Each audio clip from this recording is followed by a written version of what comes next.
sorry about the delay. The session is already in recording mode, so I'm going to take a brief pause and just take it from the top, and we are going to go from there. So bear with us.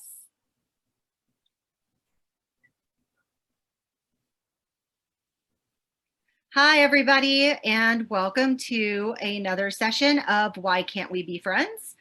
We are a small conversational piece of a nonprofit in connection to GTX Connect, and we have been supported by Dell Medical Community Driven Initiatives. And we are here tonight talking about formerly incarcerated as a marginalized community. We've got Sarah here this evening instead of Chuck, who had another engagement, and she has graciously accepted being our backup tech person. We had a few kinks to work out before we could get started, but here we are. I'm going to go ahead, and Sarah will probably here in a minute disappear and have her thing on mute. But right now she's going to go ahead and post the Slido link in the chat for everybody. Thank you, Sarah. I'm going to go ahead and click on that to make sure it's the right link. And let's see. Yep, looks good. It's popped up with some questions. If you guys want to click on that link, you can review the questions that have already been asked and vote for some of these questions, or you can go ahead and type in your own questions. And with that, we are going to have our two gracious panelists go ahead and introduce themselves. Hi, I'm Justin Collins, and I've been incarcerated.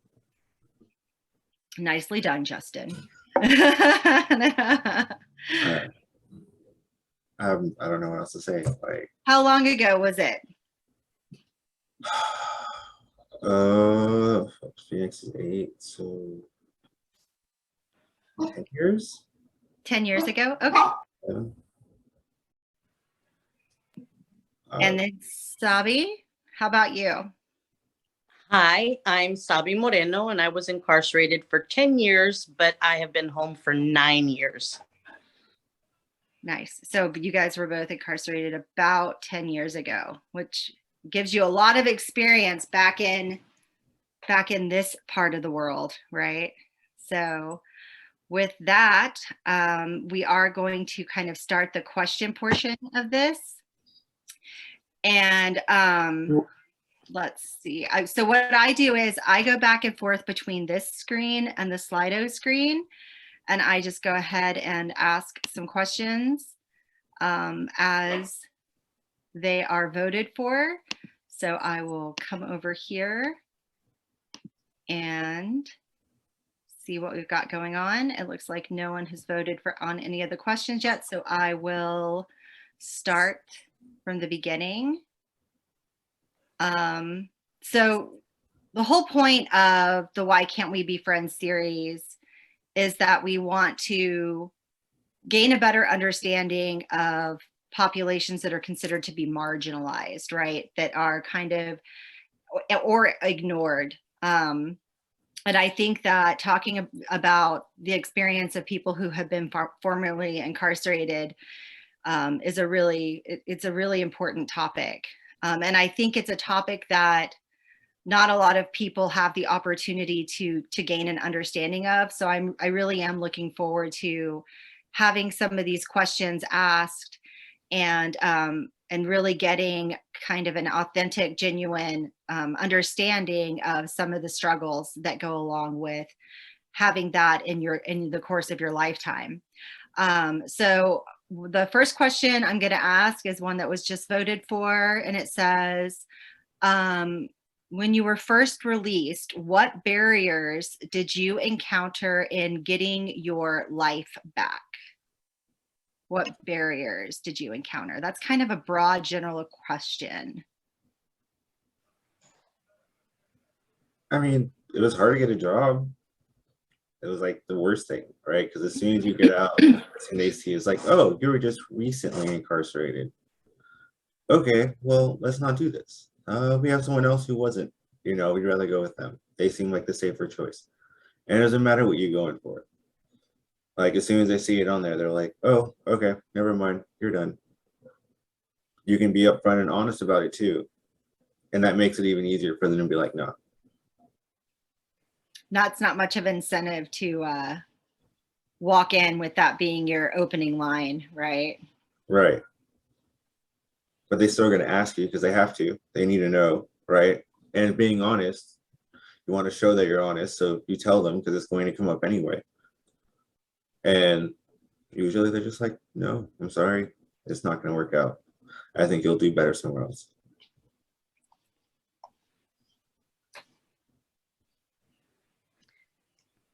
For me, having to walk back into society after the length of time I was there, besides the job, just being able to,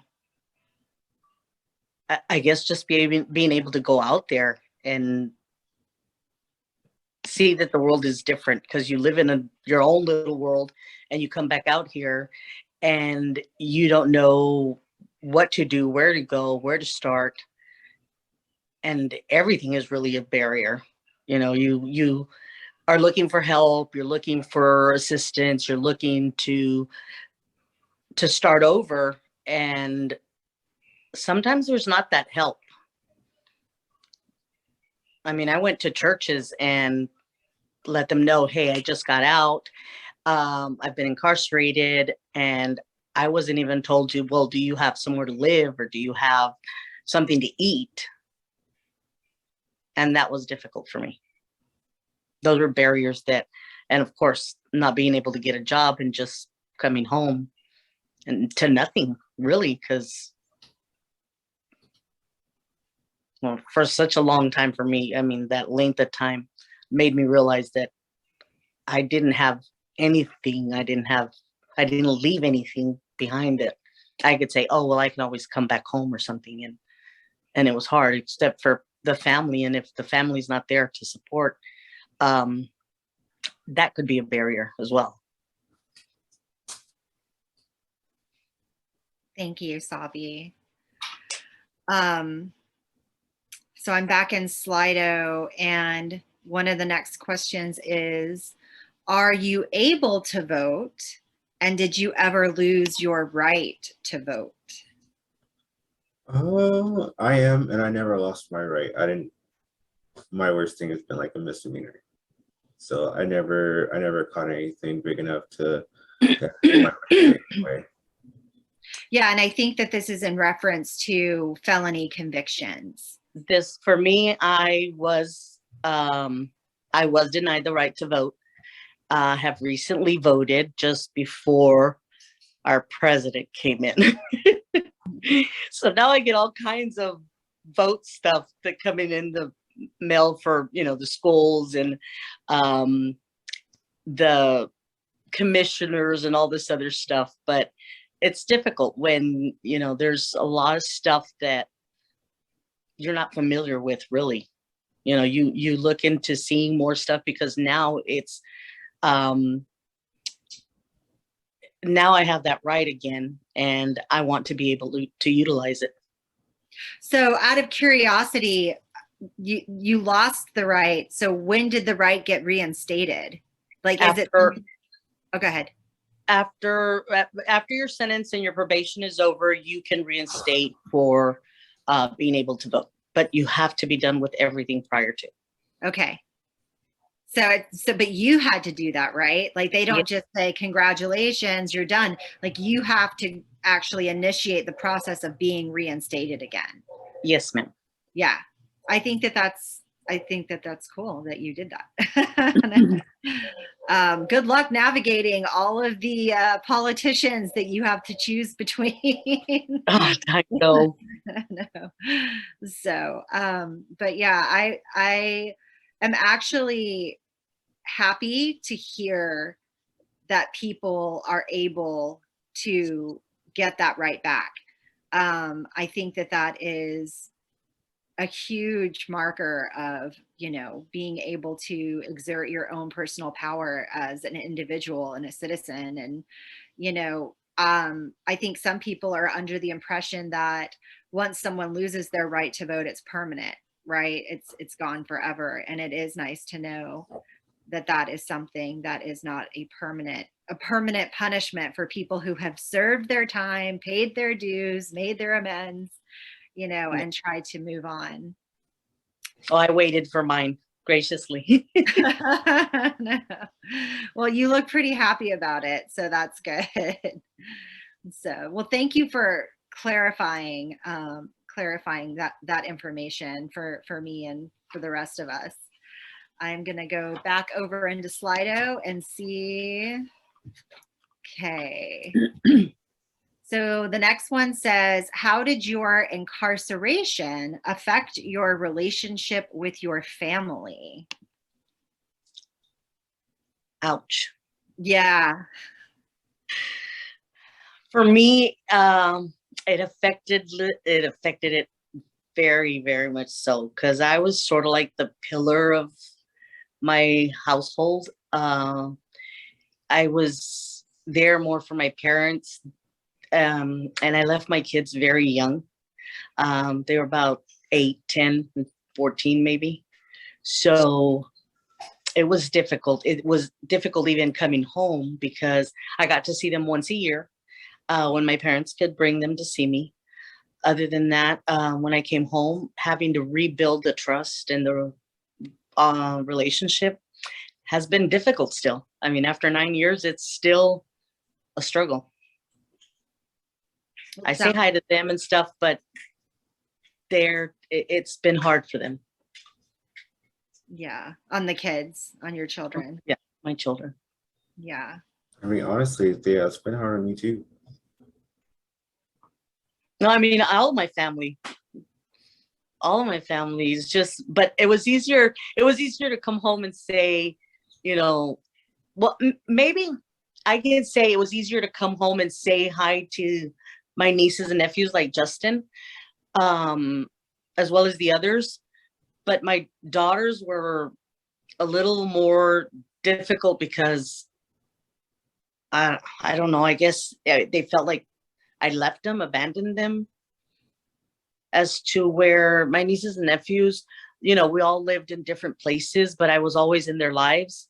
And then it felt like, well, my family's not going to want me to be around them because of my incarceration. So that might have been, you know, a lot of the stuff, you know, my siblings as well.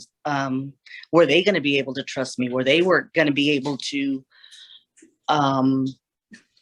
open up with stuff that they may, you know, have wanted to ask or say, or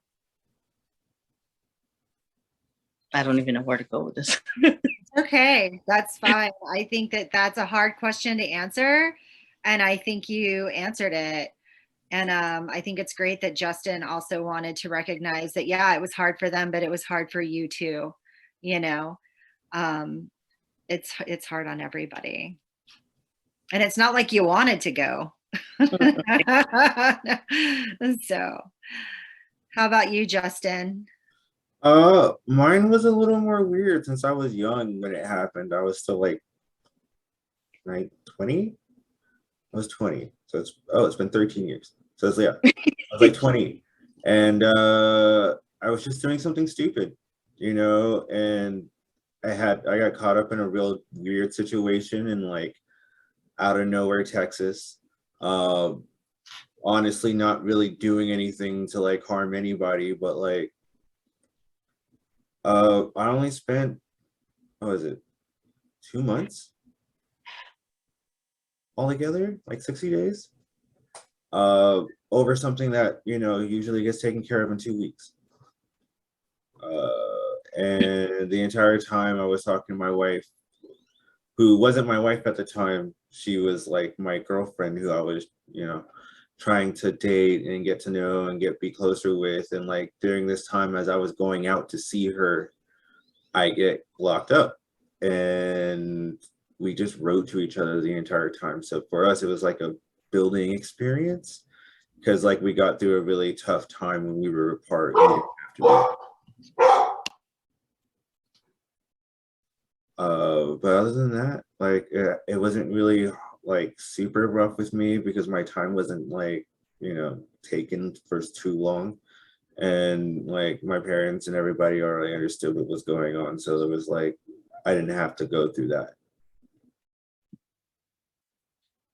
So it was less of an impact for you with your family. Right, because when you're young, you tend to bounce back a lot quicker, and I didn't have the responsibilities at the time that you would normally have, like getting older and getting like more used to it. I was like 20, just barely getting out on my own. Like I lost my apartment, and like, but that's like nothing that had to do with my family, you know. That was just like financial stuff and like other setbacks. It wasn't like I lost my family forever, or like I lost my friends, or people thought of me differently, because honestly, my friends were pretty much doing what I was doing.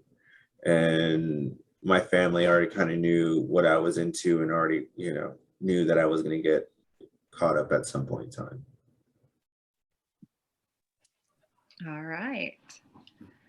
My dogs are letting me know that there are other human beings in the world.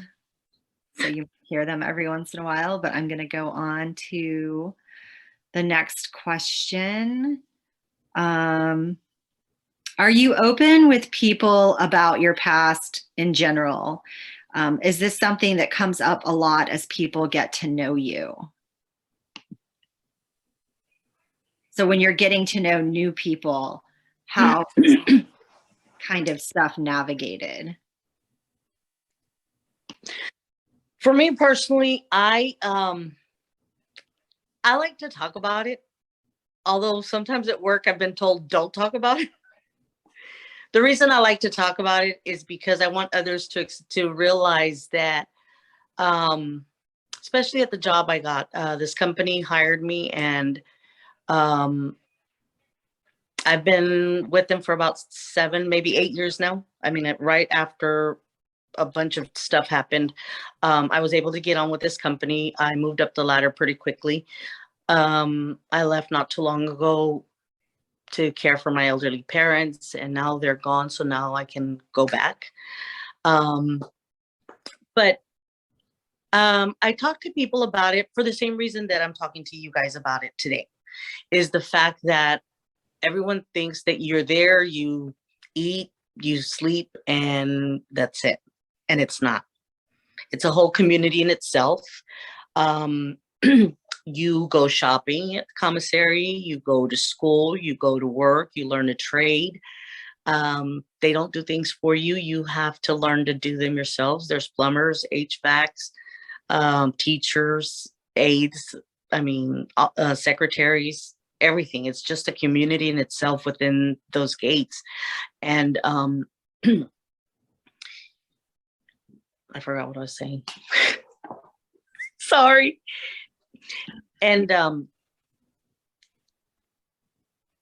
so I talk to people about it so that they realize that, first of all, it's not the end of the world. If I can do it, then you being able to, or not having been incarcerated, have a better possibility of what I haven't been able to do. And if I can do it, then you can do it too, or you can do better.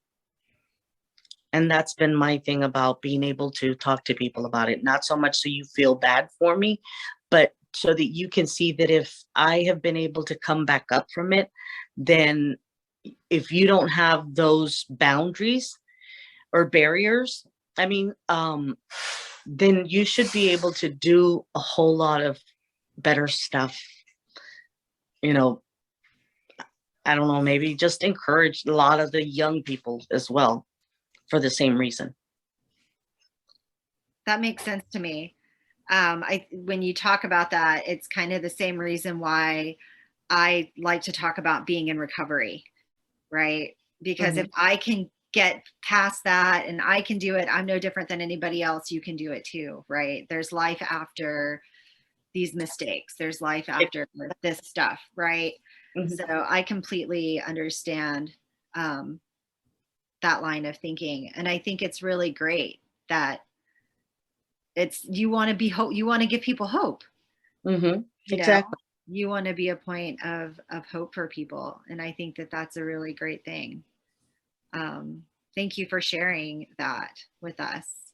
So, and then Justin, did you answer that one? Like when you're just kind of getting to know new people, does it come up, you know? Yeah, honestly, more of the fact that how like the system was broken and how rules are so bent when you're incarcerated, when you're trying to like just get out, like try to get your stuff moving forward. Because I got stuck in a lot of like clerical paperwork, and the reason why I was in there for so long was basically because no one cares about how the system works. And like I get caught up and they're like, oh yeah, we're gonna get my money out of you sooner or later. And I didn't know, a lot of things, and I went in there and they didn't really give me the information. They didn't tell me a lot. And I just ended up being in there, for a long time. And so I tell everybody that like after a while, after I get to know them, it's like, dude, this happened. It was messed up. The system is broken. And then I explain to them why, right? Because it's not cool. You know, you get pulled over for something small. You end up getting taken out of your car, putting into like basically into jail forever. No, it seems like forever, but it wasn't like forever for me. But like you get in there and then like they don't really tell you how their system works because everywhere else is different. So like in Georgetown, when you go to jail, you talk to a magistrate, right? You're not going to court. In a small town, your magistrate and the judge are the same person, right? So like you talk to the person, and I didn't know I was there, and they're like to see my like do my hearing. They asked me if I wanted a attorney, right? And I was like, of course, I want a public defender because in Georgetown they just give you one. In Menard County, they have to call one from San Angelo, and it takes time. And to do that, you sit there for that time. And I don't know if they actually went out and like actually put out a request, but it seemed like 2 weeks went by, 3 weeks went by. And they just kind of waited until I like waived my right to a lawyer. And then as soon as I waived my right to a lawyer, they put me back in the courtroom and asked me if I wanted like probation and a bunch of other stuff. But like the entire time I sat there, right? They didn't explain anything to me. They didn't tell me why I was there. They just kind of left me there. I'm asking all sorts of questions. The only thing I'm able to do is like write my girlfriend at the time, who's now my wife. And it was just really messed up. And then afterwards, I have it on my record. I'm not allowed to do anything about it. I got fired from jobs because of it. And I didn't even do a lot. I did the least amount of like, things you can get incarcerated for. Like, it's really like a class C misdemeanor. The amount of time that I spent doing anything for that, or like the fact that I have to deal with any of the aftermath when someone else could have just given me a ticket is crazy and ludicrous. So the next question that had popped up was, what was it like for you in the process of trying to find employment? So if you could just give us kind of some ideas. And I know, Sabi, you had ended up with a company, but you had to probably apply for a few jobs before you found that company. So what are the processes like for you right now specifically in terms of employment? Specifically, actually, like I said, right after my dad passed away in August, I wasn't with the company any longer. So I had other jobs. I went to work for DHL and they fired me a week after they got, I guess, my background back. When I started with this company, there's a question on the application usually that states, have you ever been or convicted of a felony now, if it states within the last so many years, then they'll only check that far back. For now, it's been almost over 20 years, and I still went to another US logistics, and the same thing. I got terminated because a week later, they told me that my background was not up to their standards. So those were things that were really, how can I say, they were discouraging because having to go, although, you know, when I couldn't get another job that actually paid me enough, that because both my husband and I had, my husband had lost his job or had been with COVID. He was making $25 an hour. Now he's making $15 an hour. So now it's difficult because where I was making $15.50 an hour while he was making 25, we were able to buy a home and stuff, but then we haven't paid our home for over almost a year and a half because we had to go under forbearance because I couldn't find a job. So now we're both working. I got back into the company, and yes, they accepted me with my same pay that I left with, which is great. But having to be at DHL and stuff, making $17 an hour, and now the new people coming in are making $13.50 an hour. It makes it hard to get paid $15 an hour, and I've been with them for 8 years. When someone else comes in at $13.50 an hour, and then 6 weeks later or something, they get a raise, it's hard. And then being able to not keep a job because of the fact that everywhere you go to get better employment, or even the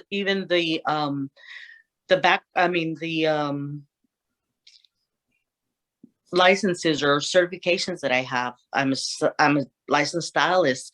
I'm also a certified medical biller and coder. I can't get any jobs in anything like that. I've been trying to do working from home, and that's been difficult. You know, there's a lot of jobs that I could do, and a lot of people are not willing to teach anymore. They just want people with degrees or experience. And unfortunately, for someone like me, if I'm willing, you don't know what I'm willing to do if you're not willing to give me the opportunity. And that's been difficult. Yeah, it sounds like inside the prisons, they had people training to do jobs that potentially they wouldn't be able to get when they leave, right? If companies aren't willing to work with people. Well, the thing is I had never used a computer before.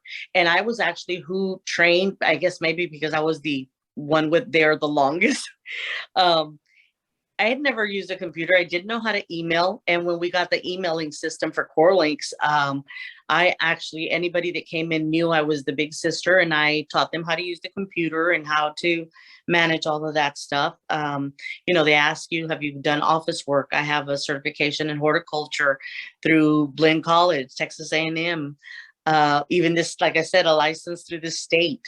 And those are things that still, when I went in, I was a substitute teacher and a CNA. I wanted to go back. I had a 2-year scholarship for surgical tech. There's things that I would like to go back, and I can't do that anymore. I don't know how to clear my background. I don't know how.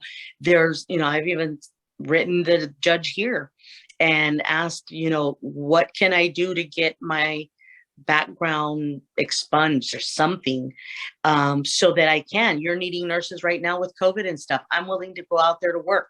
Nobody will give me the job. Nobody will give me the opportunity to even do the clinicals because of my background.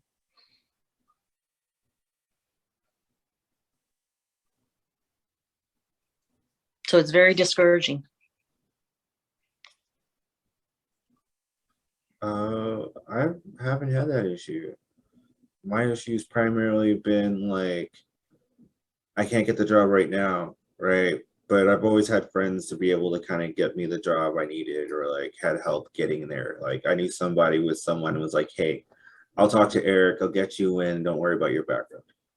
And honestly, that's pretty much how I've been doing it. Because the last time I got like anything that wasn't like that, I worked for a cafe and jam, and I worked there for like 2-3 weeks before they got my background check back, and they told me that I couldn't work there anymore. And I was like totally upfront with them about it, and they said it wasn't going to be a problem. In like 3 weeks of like putting it in, and like I was like, oh yeah, I'll be a chef. This is going to be great. I can make the pizzas, I can do the rolls. But like I started serving Starbucks coffee, it was great. But like I started getting into the job, I started learning, and they're like, nope, we're gonna let you go. I'm sorry, you know, your background doesn't really meet GM standards. And I was like, nothing's changed in the past 3 weeks. My job met your standards yesterday. You know, I've been putting my hard work in. You just told me I did a great job when I left yesterday. Like, I can't just stay and work here. Like, I have to go. And they're like, yeah, sorry, the company won't let us like keep you. We have to actually let you go. And I was like, dang. And then I haven't talked to any of them for like a long time. And I've been just, you know, getting my friends to get me jobs because it's honestly been the best way to do so ever since. But what does that really mean when they tell you it's not up to our standards? What it really means is they don't want to have the liability, you know, to have you go crazy, or, you know, if something goes wrong, right, that it might be you first. And they don't want to have that. Like, oh, well, you didn't know about this person. And it looks like in her background check, it says these things, you know, but now they just see it flagged and they think of liability. They don't care. At least that's what I think. So do you think that do you think that companies should reevaluate that?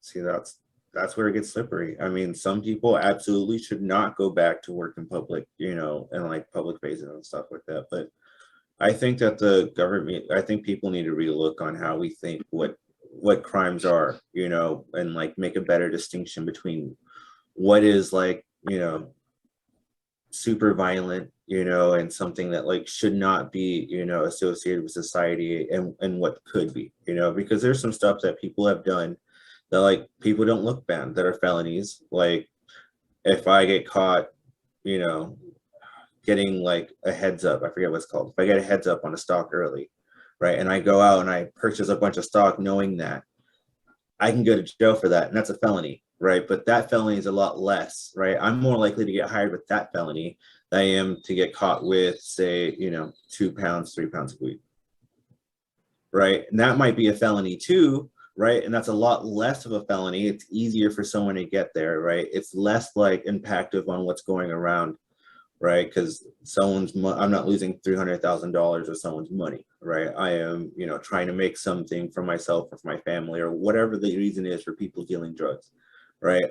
You're able to go in for that, and then you're not able to do anything else afterwards. But if you get caught with a different crime that is, you know, so helped like better for society, then you don't have any stops, right? There's nothing that's stopping you from going back to getting another job. Most likely someone's going to hire you again, right? And I think that's got to stop, right? It's the people that get punished at the low end that are the worst, right? Because we're doing the least amount of what would be considered violent or dangerous, and yet we're also like punished the most for that as well. It's like a lifelong sentence. Yeah. Oh, look. Is this Kenny Collins? It's just popped up on the screen. I don't know who that is. Oh, it says Collins. You there? Can you hear me, guys? Oh, Yeah. yeah. Hello. Hi. So, yeah, babe, I'll call you back. All right, babe. Bye. Hey, how's it going, guys? It's going good. You're like a surprise addition in the Yeah, I'm sorry I'm late. I'm Justin's uncle and Chuck's brother. yes, he said that you might be joining us, so Yeah. Yep, and I'm sorry I'm late.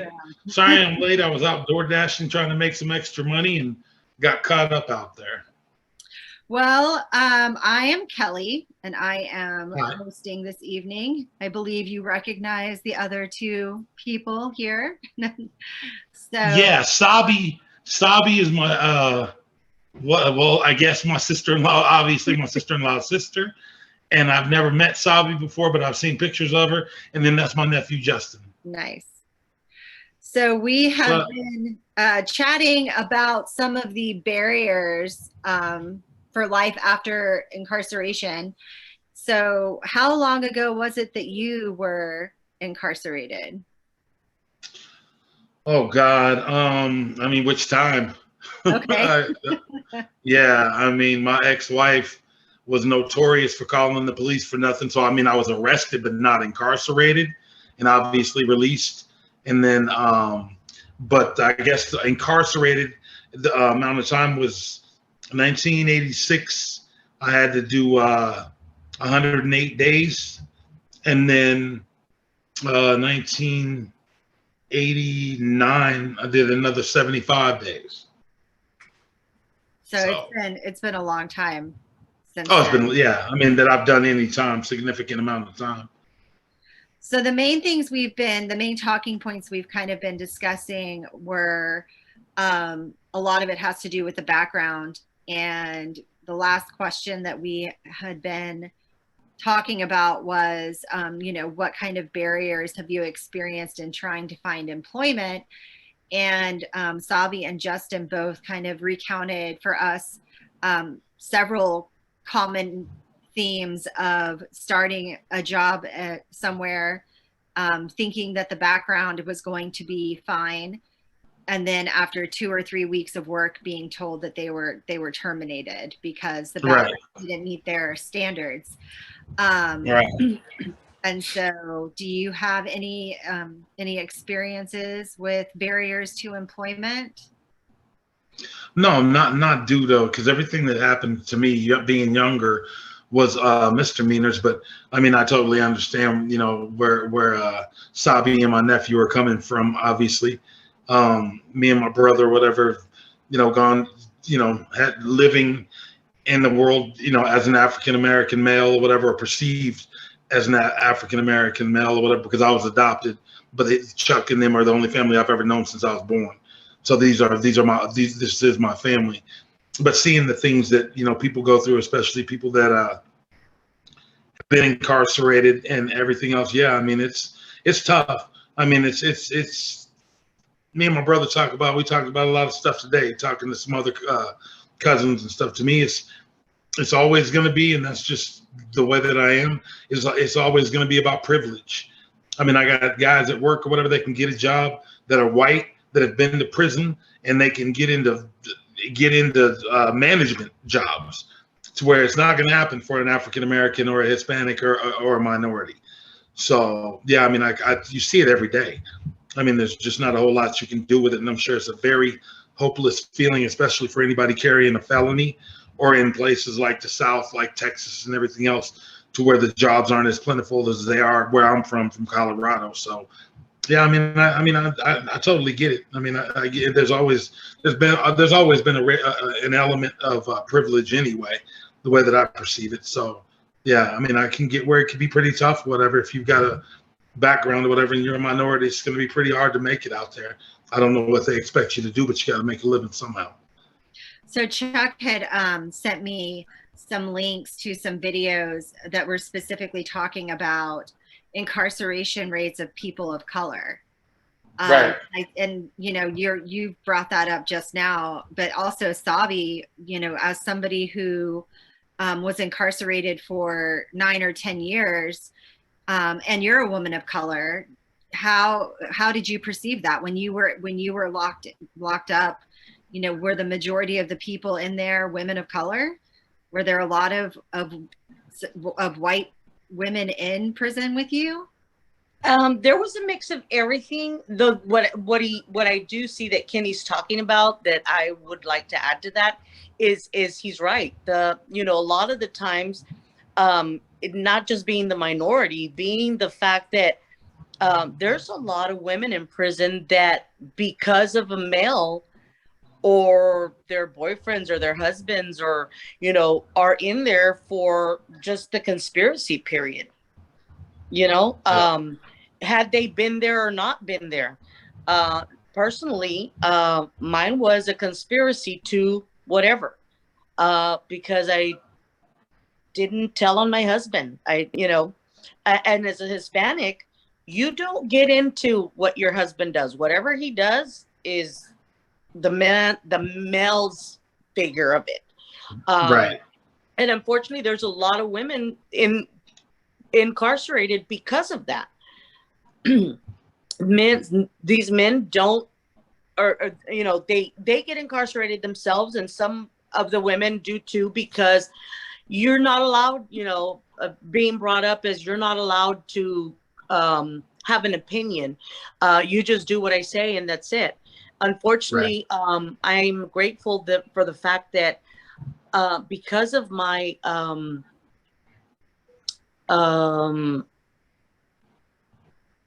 I guess my education and my upbringing, that was something that my judge was really considerate about. The fact that I had him apologize to me in front of the whole courtroom as him stereotyping me was something I appreciated. But as well, yes, being that minority, you do have a lot of, and not only there, just even at my job right now, being the fact that I am that felon, they may not know about it. I know about it. My bosses know about it. But having, I've actually been dealing with a lot of that lately. You know, you hear a lot of the racial stuff, but having someone just of a different race, I've never heard. I mean, I've heard them talk about like Hispanics and stuff, but for somebody to say that to me recently really affected me about all this racial stuff going on, and being in that. I believe there was a little bit of everything, because I ended up, mine was a federal offense. So there was Native Americans. Of course, Native Americans all go through a federal system. There was African Americans, there was white, there was Hispanics, there was Latinas. We were just a mix of everything, because I did go through the federal system for 10 years. It wasn't the same as just, yes, I bounced from county to county for the first year. But after that, you're all the same once you get into the system. No. I don't know what it's like in a male's prison. I know there's a lot of differences, and there's a lot of differences between the federal system and the state system. And of course, you have the county and city, and they all have different, like Justin said, they all have their own rules. You know, the systems they're really different. Yeah, and I think, go ahead, Justin. Oh no, I was stretching. Okay. And I think bottom line, like I said, me and my brother, whatever, were brought up very intelligent family, mother or whatever, military, grew up picking cotton in the South, just down the road to where Emmett Till was murdered. So dad or whatever, North Carolina, retired sergeant from the military in 76, passed away that summer in a fishing accident, just a total fluke accident on vacation. But our parents were very, we didn't grow up with racism around us because our parents were military and well-traveled and everything else. But most people, like I talked to my brother about, talked to Chuck about, is, I mean, most people in America are so ignorant it's not even funny to begin with. I mean, most people, especially African Americans and Hispanics, have no idea the ratio of the amount of each ethnicity, even in America. Most African American young people don't know, and Hispanic people don't know, that there's 280 to 300 million or whatever white American in the United States. The Hispanic population has surpassed probably 78 to 80 million, and the African American has always hovered around 60 or whatever, 60 to 70, somewhere in there. But definitely the minority has always been the minority. But thanks to news and everything else, I mean, I talk to young people at work. I mean, I'm in the car business. I've done a lot of things, whatever, in my life. But every time I've talked to somebody young and white that wants to come up and act like they know what they're talking about, I'll ask them those numbers. They don't even know. Because in the world that I live in, in the world that I live in, they don't have to know. The things that minorities have to put up with, white folks don't have to put up with every day. They don't have to deal. They don't have to walk into work dealing with racism. They don't have to deal with any of that. A lot of those things that minorities have to deal with, especially if you've already been stereotyped because you've done some kind of prison time, especially if you have a felony tag. At that point, as far as white America's done, you're done. you're no more than a servant at that point, unless you know somebody that's got money that can bring you in, that cares about you, that wants to get you rehabilitated and caught up. I mean, just think about it. You know, my sister-in-law here, whatever, she's 10 years in prison. She comes out. I mean, you don't know cell phones, you don't know computers, you don't know anything. So what do you do with someone like that? And mostly they're not going to come to you and train you and spend the money to train you. They just want you to feel happy that you're blessed, that you have a job, a means to live or whatever, which is going to be poverty level, because ain't nobody sitting up there paying 6 figures for anybody coming out of prison. So, but I've seen so many white kids that I've grown up with, and where me and Chuck grew up in Aurora back when we grew up in '82, when we moved there my freshman year, which was his first year of my freshman year of high school, which was his first year of college. It's different. I mean, I think obviously everybody's situations are different, but yeah, when it comes to incarceration, I mean, it's just the same thing. White privilege is just white privilege. I mean, I got guys or whatever that have gone up for rape and murder that I grew up with that only got 5 or 6 years, to where I got black guys that I grew up in the same neighborhood that didn't have the same advantages that the whites did or whatever, that got life and still sitting in there, you know? So, I mean, the system's rigged for what is rigged. I mean, anybody that can do, some research will see prisons are not built around blacks or whatever, but they definitely, half of the black African-American male population is incarcerated. So, and being the minority, I mean, that says a lot. I mean, you have the lowest minority with no male figures that are around, and the ones that should be around choose to be around or not to be around. So that depletes that number, that ratio even more. So to me and my brother, I would say, kind of speak for Chuck in a way or whatever, because we think a lot alike, always have, being raised, but being brought up the way we have. But yeah, I mean, it's hard. I mean, my nephew Justin is not going to be given the opportunities that my children are that look white. 3 of my 4 children look white. Oh, yeah. They haven't had to deal with any of the stuff that Justin and Miguel and Aisha had to deal with, and I'm thankful for it in a way, whatever, because they didn't have to deal with it because of ethnicity. But the minute, even when people find out their dad's black, it's still okay because they look white. It's still okay because they were raised properly and they speak properly. So my kids, like right now, my son's 22. He quit college, came home. My ex-wife runs the lab at North Suburban Hospital. She got him a job, making $22 an hour. He lives on his own, has his own place. He plays Xbox all day and smokes weed. That's what my dude does. That's my youngest son. My daughter just had our first grandchild a year and 2 months ago. She looks extremely white, and she's very pretty, and she gets by on that, just like her mom used to get by because her mother is Caucasian. And I mean, my ex-wife ran through the system, and I knew people at her job that had been there longer than her, that were African American and Hispanic, and she went from the bottom to the top so fast it just spun everybody's head. Of course, we appreciated it because it benefited us as a family. But seeing all the people, and it used to bother her that African Americans or whatever minorities do not get a shot just on a daily basis, even if they're not felons.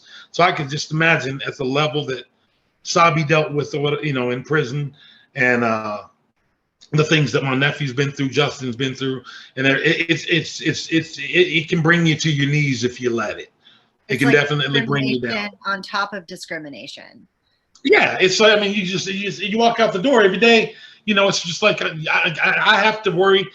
I live in Loveland, Colorado. I've been in Colorado the majority of my life, me and Chuck. I stayed here. I've been here I'm 53. I've been here basically 50 or 49 years because I spent a couple of years down there in Mississippi with mom in high school, going to school, with my grandparents, going to high school down there. And then I went back when mom retired for about a year and a half when she went back.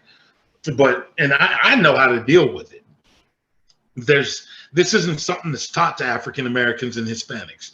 You have to kind of learn to deal with the racism and stuff and understand your place. White folks, they don't bother me. I mean, I go to work and tell them what I think about them all day.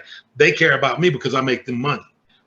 So they don't treat me as not their equal. They treat me as their equal because I make the money. I'm good at what I do.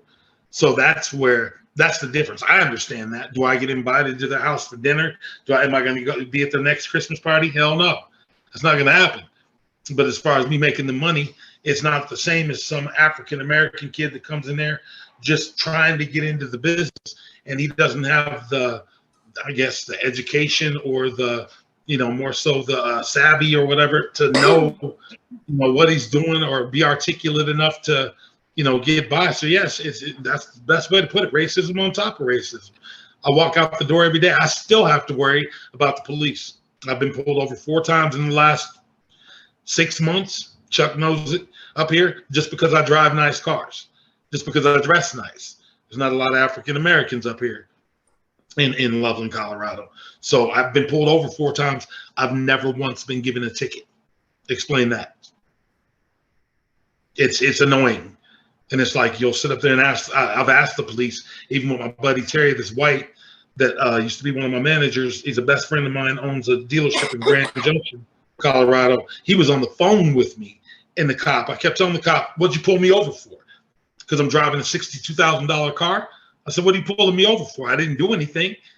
You said I didn't stop at the sign. You saw me stop." I said, "You just automatically or whatever, you want to know what I'm doing with this car?" Terry was like, "I'll let him know. Put me on the phone." So I put him on speakerphone. He said, "First of all, it's my car. Kenny's my friend. I'm lending it to him, whatever, for a while until he gets back on his feet. And so far, the conversation I've heard, you have not given him a reason why you pulled him over." So we call it DWB in Colorado. Drive them all black. Yeah, I don't think I would ever get pulled over for driving a nice car. Exactly. I don't have a nice car, but You're right. I don't think that's ever anything I would have to worry about, ever. Yeah, I've been pulled over twice in the 2 cars that I got ever since I gave up the Genesis or whatever, or took it back to Terry. I bought a 2013 Nissan Altima because I'm a big Altima guy. I work for Nissan and Volkswagen. I got pulled over in that one. Cop told me straight up, I didn't have a license plate on it. I said, "I don't have a license plate, seriously?" I just bought it from Carvana. I said, "Seriously, somebody stole my license plate?" I said, "Could I get out and look?" And he said, "Yeah." And he backed off. He put his hand on his gun, but he backed off, gave me enough room. And I pointed to it, and I'm like, "There's the license plate right there."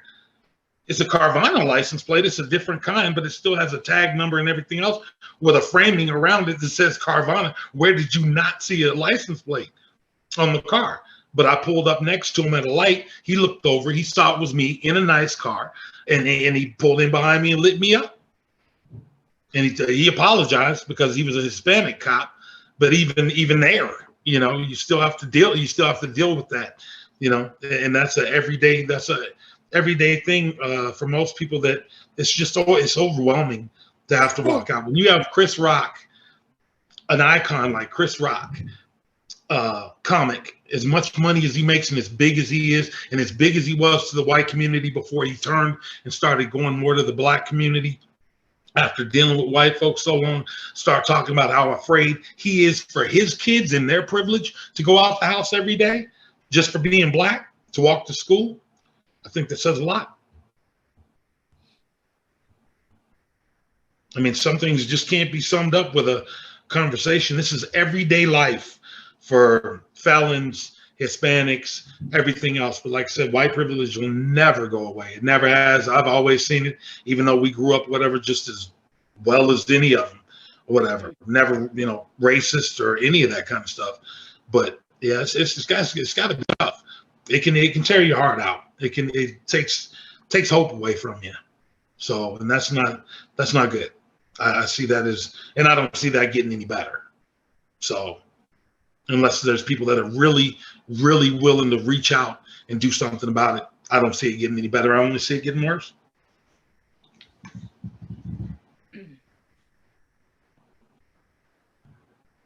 So we are coming up on the top of the hour. Kenny, I'm really glad that even though you were late, you were able to join us tonight to give us your very honest, authentic, real point of view about this in general. And You know, there are quite a few questions that we were not able to get to. I know one of the barriers when I was working with people who had criminal histories as a social worker, housing was a huge barrier. Right. If you have a felony conviction in the state of Texas, you cannot rent just about anywhere. Right. And it doesn't matter what necessarily the conviction is, right? Right. I know that things like, you know, I had people who couldn't get food assistance because of criminal histories. A lot Right. of people don't know that if you have certain criminal histories, whether misdemeanor or felony, you're denied for food stamps. So Right. you're taking an already marginalized, discriminated against population, most likely for race, most likely for criminal history, definitely for socioeconomic status, right? And then Right. and then giving them even more barriers. And not just them, but if they have children, right? They don't care. Right. They don't care if these people have children they need to house or children they need to feed, right? It's still, it's Yeah. just another, it's like it's kind of like a permanent punishment, you know, and it Yeah, doesn't, absolutely. and Yep. it just doesn't seem right, you know. And Well, I'm you put those people out on the street. You put them on the street. What do you do? I mean, if I'm a man and I have a family and I screwed up and I have a felony and I can't find housing for my family and I can't find a job, whatever, then what am I going to do? go back to What's my crime. other option? Right. That's right. That's Yeah. right. I'm I gonna, mean, it yeah, just, or like my nephew, move home with his parents. Now, what if you don't have your parents any longer and That's you have true. nowhere to go?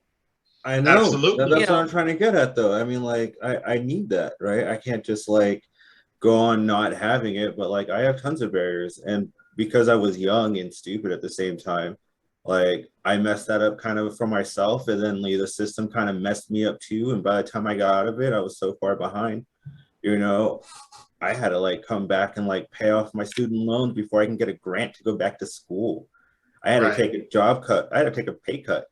And it's not like a pay cut where like I'm making less money. Like I'm not making less money like dollar wise. I'm making less money because I do less work kind of deal. Because I can make over for the scholarship that I got through Capital Idea.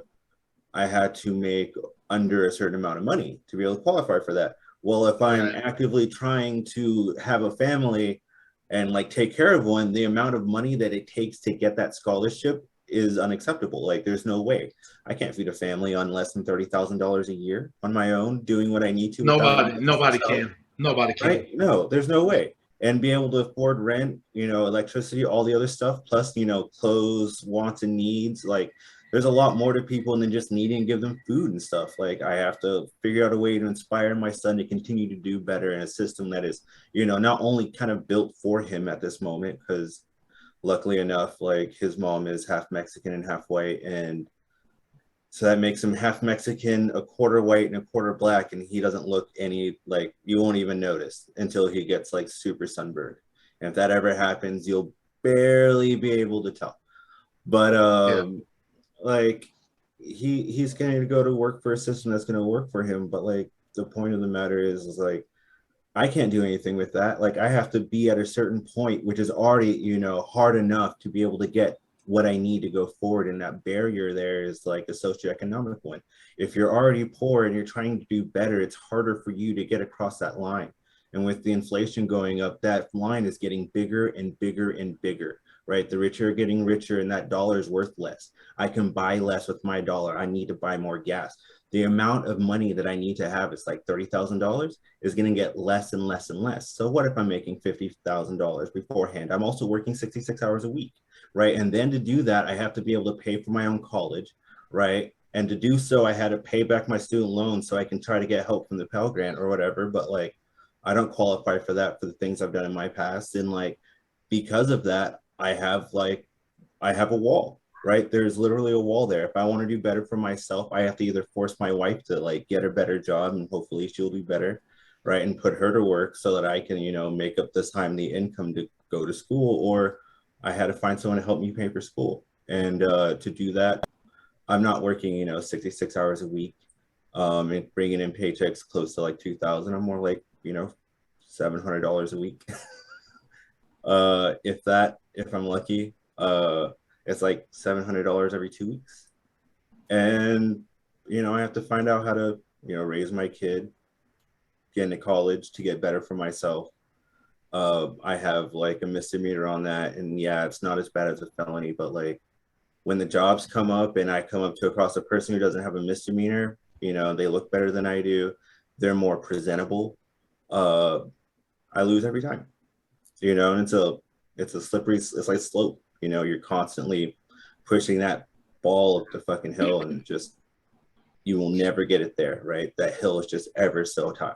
Did I hear you say that you don't qualify for Pell Grants because of your background?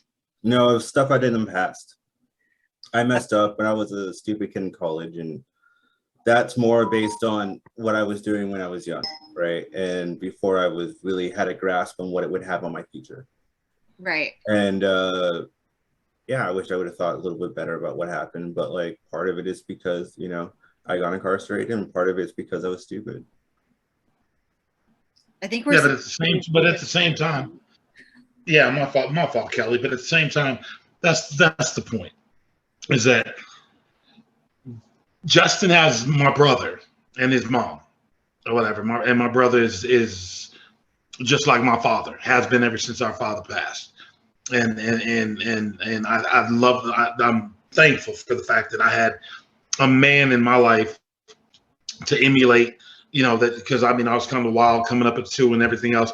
But the only advantage that I had over any African Americans or Hispanics or just minorities was my mother had a checkbook. And every time I got into trouble, and I mean big trouble in some cases, mom wrote a check. We had a family attorney. I'm out. It's that simple. It's done like that. Justin doesn't have that.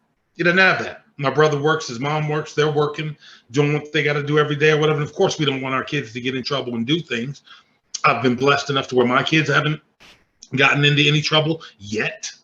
Hopefully they don't. They don't choose to. But it like the things that he's saying, like I said, I totally see it. And he's my nephew. He's my family. My son just caught a DUI in Colorado through marijuana. Got a DUI, marijuana DUI, had a bunch of doobies in his ashtray. It's the same as you blowing above the alcohol limit and everything else. Smack on the wrist, $275, 8-point fine.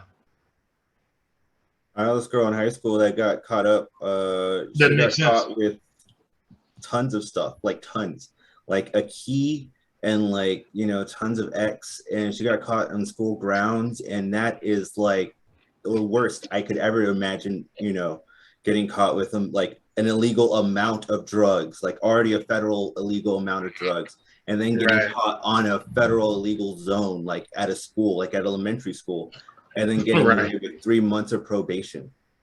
Like, how does that even work out? Like, was she white? Yeah, she definitely was.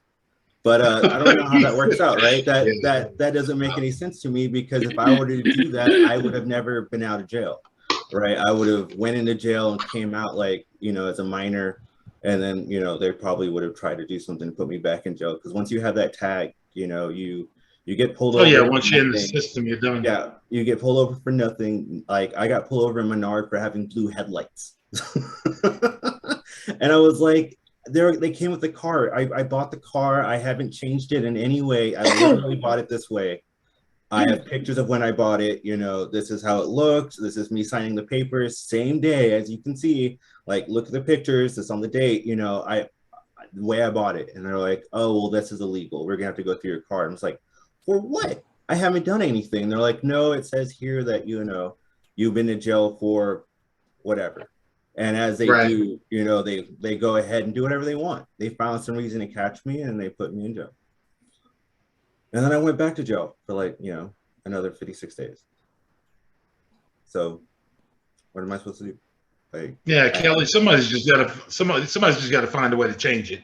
My ex-girlfriend from up here, she's white. She's and we both have identical cars. We both love the Altimas. She had an Altima. I got tinted plates or whatever, like my nephew's talking about. Tinted plate covers on the plates. She's never been pulled over, ever. She drives up here in Loveland. She lives in Loveland. Never. I've been pulled over twice because of those plates. Yeah. Just because of the plates. Because they're just for a reason. Yeah. It was just, yeah, it was just an excuse for them to pull me over. And then after they pulled me over, we were talking about possibly getting back together or whatever after, because we were together 2.5 years ago with our kids all together, but now the kids are grown and we had split up. So we had went out to dinner a couple of times, and we were coming out of King Soopers up here, and she was in the car. We were going to lunch or somewhere, and we pulled out of the King Soopers, and there was a cop that was coming the other way across at the light, and somehow he noticed that my tags were due, past due. And I had them past due or whatever, and I get it because it was the COVID thing. You had to make appointments or whatever to get in Colorado. You couldn't go in. You just couldn't. Everybody had them that way. But he came back. He turned around in a 2-lane on me, and Don was in the car, and I lost it. I pulled over by this place in Wing Shack's parking lot, and Don was scared to death or whatever, because I told the cop, I said, I'm sick of y'all messing with me. I was like, you need to do what you do what you're gonna do. I said, but if y'all pull me over again or whatever shit, you're gonna find out exactly, because obviously you must look at me like I'm a nigga. And if you want to keep treating me like that, but you're not going to continue to harass me. And Don kept grabbing my hand and telling me, Kenny, just calm down. And the cop was like, well, whoa, don't judge me. And I said, well, how the hell did you pull me over? What did you pull me over for?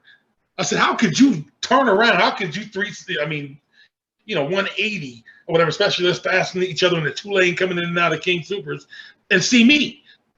And everybody's license plates are expired right now due to COVID. But like I said, that day I had lost it, and Don was scared to death. And Justin, and my nephews and nieces, they knew Don from when I was dating her those couple of years. And I mean, I was ready to die that day. I had had enough, and Don knew it.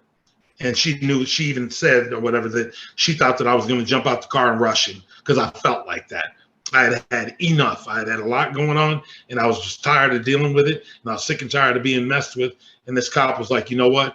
Not all cops are the same, blah, blah, blah. I'm like, dude, there's no way in God's green earth you could have known unless you looked at me, to be able to look back over your shoulder or even through your side mirror to see what the date was on my plates. You looked at me, then you flipped the U-turn and you came back, and I told Don he's going to light me up. And sure enough, you got in behind me and lit me up. And that's why a lot of African Americans, especially African Americans, or whatever, because I'm not sure about the Hispanic take on it, but you see it or whatever through media about the African Americans, don't like cops.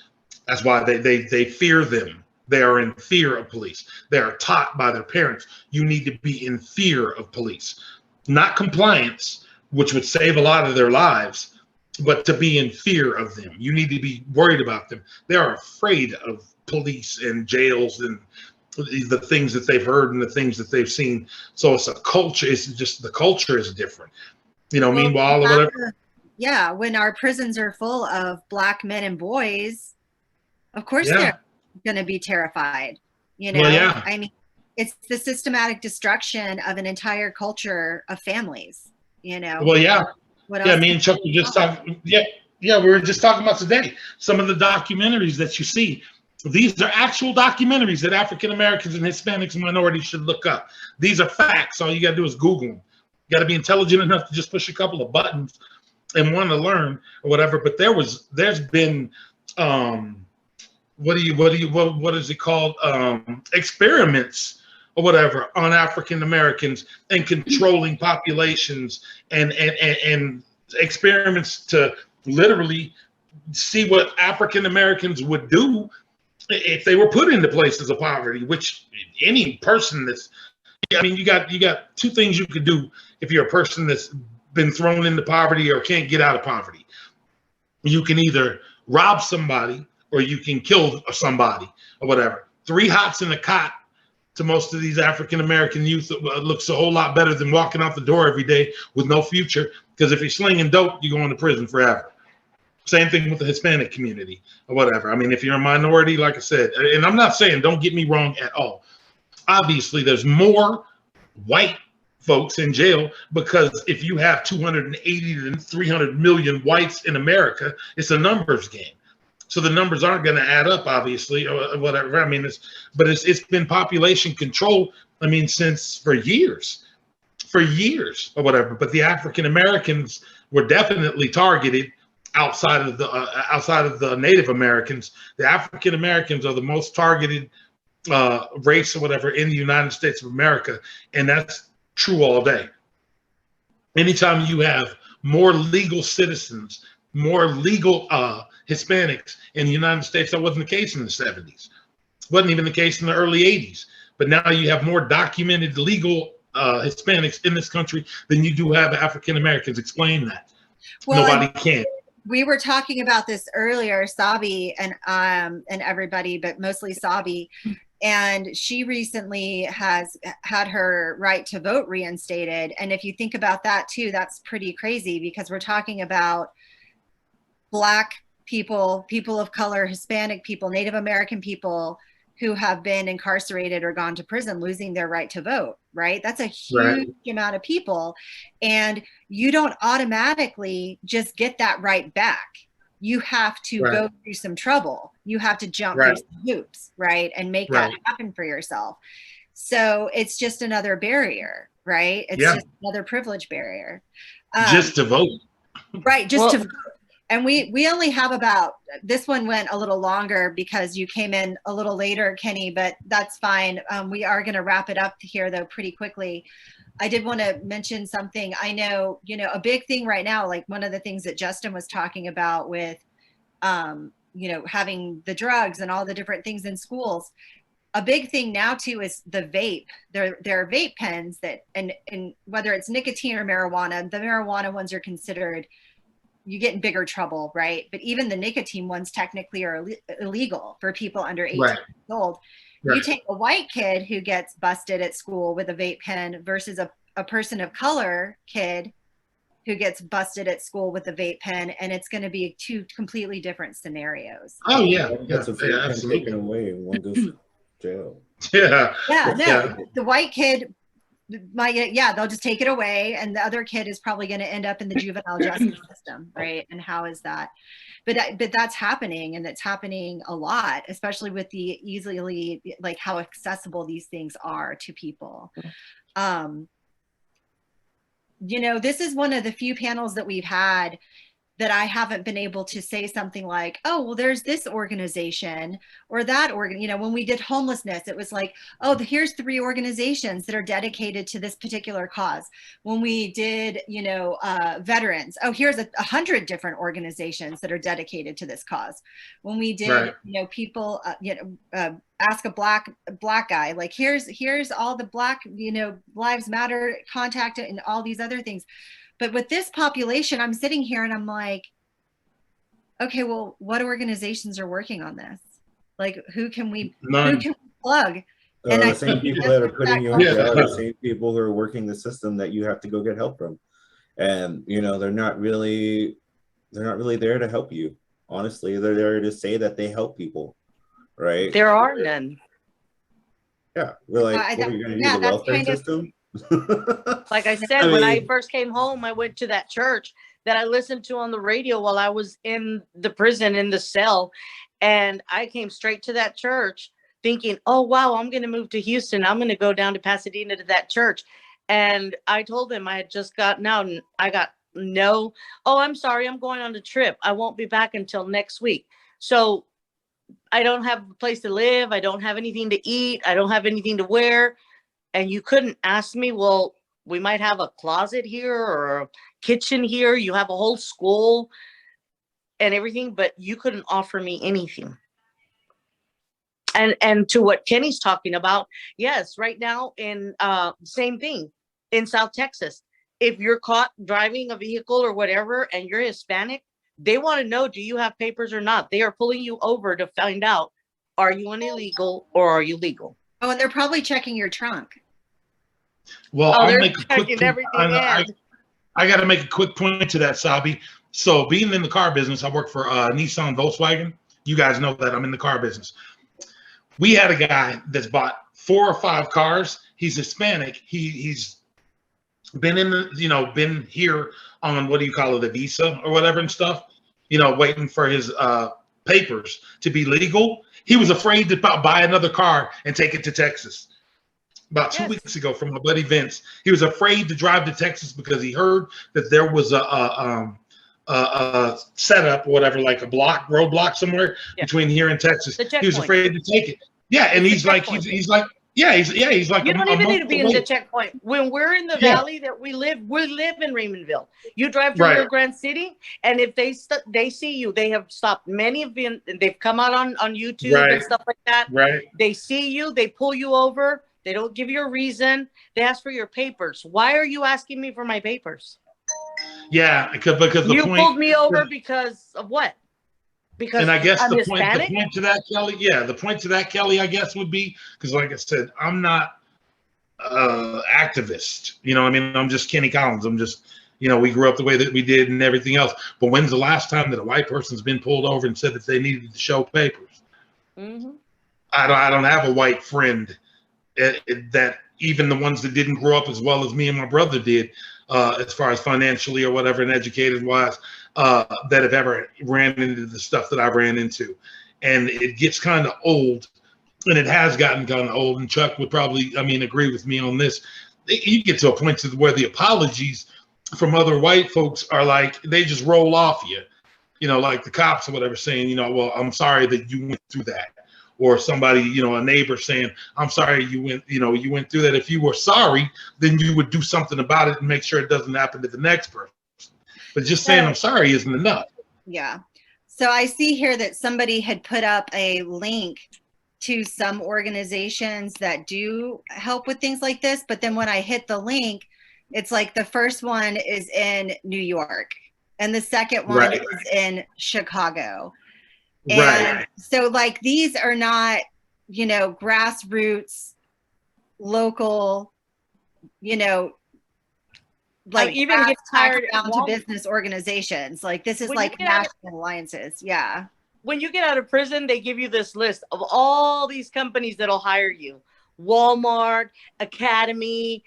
I have tried all of them and have never gotten a response. And now I just got through working. Before I got back in the car business, Sabi, you guys, I don't know if you knew or not, but I was working for Walmart at the Walmart Distribution Center in Loveland, running a forklift. They have felons, white felons working in there or whatever, but no Hispanics or blacks. Oh yeah, I just went to apply for a TWIC card. Running forklifts. Mm-hmm. I just tried to apply for a TWIC card, and I was asked, "Have you been incarcerated? Have you been convicted of a felony?" There went my TWIC card. What's I think a TWIC card is a card by the by the state or something in order for me to get into the plants, so I can work in the Pasadena plants and stuff. Right.